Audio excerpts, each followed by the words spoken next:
का एक दौर चल रहा है, तो एक अविश्वास जनता के मन में भी पैदा हो गया। और आरक्षण तो खत्म ही समझिए ना, आप आरक्षण को वो कह रहे हैं कि संविधान आरक्षण, तो आप महसूस कीजिए 69,000 शिक्षक भर्ती में 20,000 पदों पे घोटाला हुआ। आपने जिसने चोरी की थी 420 का मुकदमा जिस पर दर्ज हुआ शिक्षा मंत्री को, उसको बचा दिया। और जो 6,800 नियुक्तियां आपने गलती मान के निकाली, अब तक उन बच्चों को नियुक्तियां नहीं दी।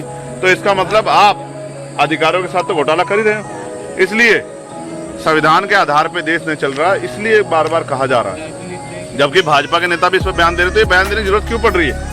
तो बयान देने की जरूरत इसलिए पड़ रही है कि आपने जो काम किए हैं उससे जनता में विश्वास पैदा हो गया कि आप संविधान को नुकसान पहुंचा सकते हो। और आपके नेता भाषण दे रहे हैं, कई आपके नेताओं ने इस तरह के भाषण दिए कि हम संविधान को बदल देंगे। तो ये जो मूर्खता भाजपा ने की है, इसका खामियाजा उनको भुगतना पड़ेगा।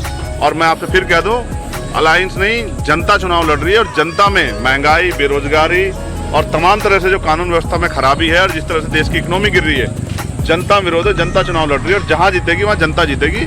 विपक्ष ने बहुत कुछ अच्छे काम नहीं किए कि मैं कह दूं विपक्ष जीत रहा है। 4 जून के बाद क्या बसपा को समर्थन की बात मन में कोई भी, मतलब किसी पार्टी को समर्थन की बात? ये क्या सवाल पूछा आपने? मैंने ये पूछा कि आज 4 जून को क्या वो सरकार बना रहे हैं? अगर वो सरकार बनाएंगे तो हम उनको समर्थन कर देंगे। जो सरकार बना रही है मैं क्या कहा आपसे, अभी चौथा चरण बाकी है और एक चरण में और 7वां चरण, एक चरण में 70 से 80 सीटें बाकी हैं। 58 सीटें आप समझिए, 58 सीटें बहुत बड़ा मैंडेट है भाई। इसके हुए बगैर हम कैसे फैसला कर लें? और अभी हमारे साथी ने पूछा कि आप बसपा को समर्थन करोगे, तो क्या बसपा सरकार बनाएगी? बसपा तो हम समर्थन करेंगे उनका। यदि आपकी विचारधारा के लोग सरकार बना सकते हैं, बिल्कुल समर्थन करेंगे। किन मुद्दों पर समर्थन? अब मैंने यही कहा ना, बहुत मुद्दे हैं, लेकिन ये फैसले पार्टी के हैं।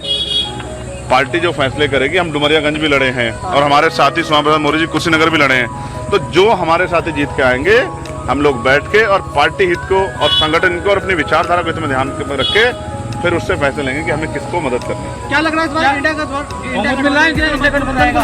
अब ये तो मीडिया के लोग बता सकते हैं भाई। मीडिया के लोग उनकी बहुत सारी बातें दिखा रहे हैं, तो मीडिया के लोग ही जनता को बता देते हैं। पेट्रोल के दाम की बात करते हैं, आप लोग नहीं समझ पाते हैं। पेट्रोल के दाम की बात करते हैं, डीजल के दाम की बात करते हैं और कुछ नहीं। जितना मैंडेट उनको जनता ने देना था दे दिया।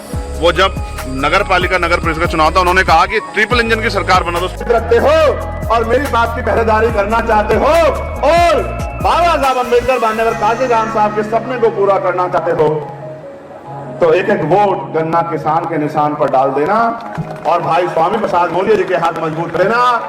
और 1 जून को इस तरह डट के बूथ पे खड़े हो गए, एक एक वोट को बूथ तक पहुंचाना कि यहाँ का वो मीडिया जो आज हमें इग्नोर कर रहा है, वो मीडिया भी ये कह दे कि स्वामी प्रसाद मौर्य तो 1 लाख से ज्यादा वोटों से जीत रहे हैं, उनको हराने वाला कोई अब कुशीनगर लोकसभा में नहीं। आपने देखा होगा चुनाव समीकरणों पे जीते जाते हैं, समीकरण हमारे पक्ष में है, क्योंकि पूरा पिछड़ा वर्ग जो 10 साल से भारतीय जनता पार्टी पे भरोसा करके अपमानित होता रहा, अब उसकी समझ में आ गया है कि भारतीय जनता पार्टी के झूठ से हमें निकलना पड़ेगा। ऐसे तो प्रधानमंत्री भी कहते हैं कि मैं पिछड़े वर्ग से आता हूं, लेकिन जब उनसे पूछा जाए कि 10 साल में 27% पिछड़े वर्ग का आरक्षण बढ़ा के 52% किया, तो उनके मुंह से आवाज नहीं निकलती। जब उनसे पूछा जाए कितने पिछड़े वर्ग के बच्चों को नौकरी दी, तब उनके मुंह से आवाज नहीं निकलती। उनका एक मकसद है कि जाति के नाम पे भी वोट लो, धर्म के नाम पे भी वोट लो और जनता को गुमराह करो, 5 किलो राशन दो और इनकी वोट को मुफ्त में लूट लो। क्या हम इतने बेवकूफ रह गए हैं कि 5 किलो राशन पे हम वोट करने लग जाए? ये राशन कहां से आता है आपको पता है क्या? राशन और सरकार जो खर्च करती है बड़ी बड़ी योजनाओं में पैसा, वो जनता की टैक्स से आता है। आप 1 रुपए का सामान खरीदते हो, 28% टैक्स लगता है। मैंने अगर 10,000 रुपए का मोबाइल खरीदा तो 1,800 रुपए सीधे सीधे सरकार के खाते में जाते हैं। उन 1,800 रुपए में से वो 200 रुपए का राशन हमें देके इस तरह का